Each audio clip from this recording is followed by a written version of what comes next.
ሰላም እንዴት ቆያችሁ የተከበራችሁ ከዓለም ዜና ቤተሰቦች ለዛሬ ከያዝናቸው አበይት ጉዳዮች መካከል የሱዳን ጦር ከባህር ዳር የተነሳ ድሮንን የካርቱም አየር ማረፊያ ላይ ጥቃት እንደፈጸመም በመግለጽ ከሷል። የሱዳን ጦር ከኢትዮጵያ ባህር ዳር ከተማ የተነሳ ድሮን በትናንትናው ዕለት የካርቱም ዓለም አቀፍ አየር ማረፊያ ላይ ጥቃት አድርሷል ሲል ከሷል። الأصيل والرأي العام الإقليمي والدولي حزمة من الأدلة الموثقة. Today we present to our good people and the regional and international public opinion a set of documented evidence proving the involvement of the United Arab Emirates, UAE, and Ethiopia in the aggression against Sudan. This constitutes a serious violation of our country's sovereignty and a blatant breach of international law. On March 1st, 2026 የፈጸመውን ቀጥተኛ ጥቃት በዝምታ አልፈታም ያለችው ሱዳን በኢትዮጵያ የሚገኘውን አምባሳደሯን ለምክክር መጥራቷ ማስታወቃለች። በጀነራል አብዱል ፈታህ አልቡርሃን የሚመራው የሱዳን ጦር ይህንን ክስ ያሰማው ትናንት ሰኞ ሚያዝያ 26 ቀን 2018 ዓ.ም በተሰጠው ጋዜጣዊ መግለጫ ነው። መግለጫውን የሰጡት የጦር ቃል አቀባዩ ብርጋዴር ጀነራል አሲም አዋድ አብዱል ወሃብ እና የውጭ ጉዳይና ዓለም አቀፍ ትብብር ሚኒስቴር አምባሳደር ሙሂ አልሙዲን ሳሌም የተባበሩት አረብ ኤሚሬትና ኢትዮጵያ ከጦሩ ጋር የሚዋጋው የሱዳን ፈጥኖ ደራሽ ኃይል ድጋፍ እያደረጉ ነው የሚል ክስ አሰምተዋል። የጋራ መግለጫውን ያነበቡት የጦር ቃል አቀባዩ የካርቱም ዓለም አቀፍ አየር ማረፊያ ላይ በተፈጸመው ጥቃት የተባበሩት አረብ ኤሚሬትስና ኢትዮጵያ መሳተፋቸውን ማስረጃዎች መኖራቸውን እንደተናገሩ የሱዳን መንግስት ዜና ወኪል ሱና ዘግቧል። የውጭ ጉዳይ ሚኒስቴር አምባሳደር ሙሂ አልሙዲን ሳሌም በበኩላቸው ጥቃቱ የተፈጸመው ከኢትዮጵያ መሆኑን በማስረጃም ተረጋግጧል ብለዋል። የሱዳን ጦር ቃል አቀባይ አውሮፕላኑ መጋቢት ወር ወዲህ ከኢትዮጵያ ባህር ዳር አየር ማረፊያ የተነሱ 3 ድሮኖች ዋይት ናይል፣ ብሉ ናይል፣ ሰሜን ኮርዶፋንና ደቡብ ኮርዶፋን ግዛታቸው ውስጥ ጥቃት እንደፈጸሙ በመጥቀስ ከሰዋል። ከነዚህ ድሮኖች አንዱ መጋቢት 8 2018 ዓ.ም በአየር መከላከያ ተመቶ መውደቁን የተናገሩት ቃል አቀባዩ የሰው አልባ አውሮፕላኑ መረጃ መተንተኑንና ለአምራቹ ተቋም ጥያቄ መቅረቡን ገልጸዋል። በሁሉም መንገዶች አማካኝነት ድሮኑ የተባበሩት አረብ ኤሚሬትስን ንብረት መሆኑንና በኢትዮጵያ ግዛት ውስጥ ከባህር ዳር አውሮፕላን ማረፊያ ተነስቶ ጥቅም ላይ መዋሉን አረጋግጠዋል ማለታቸው የሱና ዘገባ ያመለክታል። ከሰሞኑን የኢራንና የአሜሪካ ጉዳይ መክረሩ ይታወቃል። ኢራን ላቀረበችው የሰላም እቅድ አሜሪካ ምላሽ መስጠቷን ገልጻለች። በዩኬ ባህር ትራንስፖርት ባለስልጣን በሆርሙዝ ወሽመጥ አደገኛ ስጋት መኖሩን አስጠነቀቁ። ኢራን ለአሜሪካ ዛቻዎች ምላሽ ለመስጠት ዝግጁ መሆኗን ገልጻለች። ባለፈው ወር በአሜሪካ ጦር የያዘችውን የኢራን መርከብ አባላት ለቴሄራን ሊሰጡ ነው።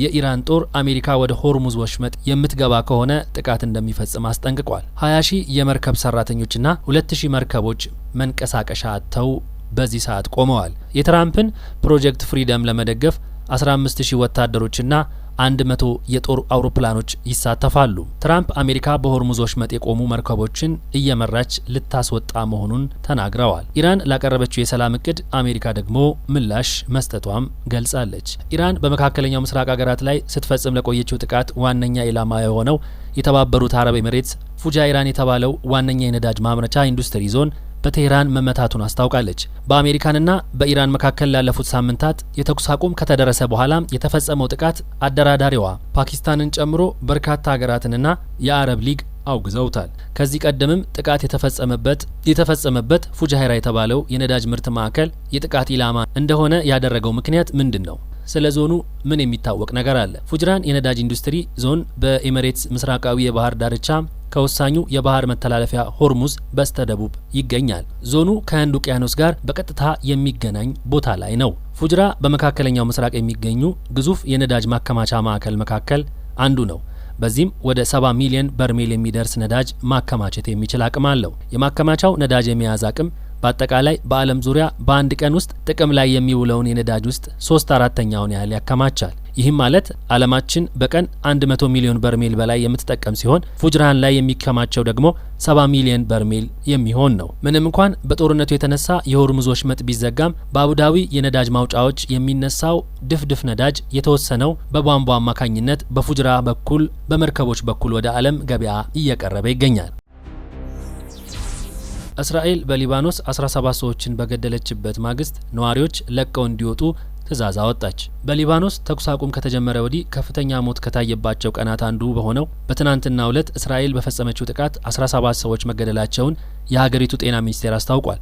ካለፈው ሳምንት ማክሰኞ አንስቶ በተፈጸመው ጥቃት የተገደሉ ሰዎች ብዛት 110 መድረሱን የሊባኖስ ጤና ሚኒስቴር ገልጿል። ሚኒስቴሩ ቁጥር ንጹሃንና ተዋጊዎችን ለይቶ አላስቀመጠም። ይሁን እንጂ የተገደሉ ሰዎች መካከል 2 ህጻናት ሲሆኑ 14 ህጻናትም ተጎድተዋል። ጥቃት የምትፈጽመው በሺአ እስላማዊ ቡድን ሂዝቦላ ላይ መሆኑን የምትናገረው እስራኤል በበኩሏ በደቡባዊ ሊባኖስ 2 ከተሞች የሚገኙ ነዋሪዎችን ለቀው እንዲወጡ ትዕዛዝ አስተላልፋለች።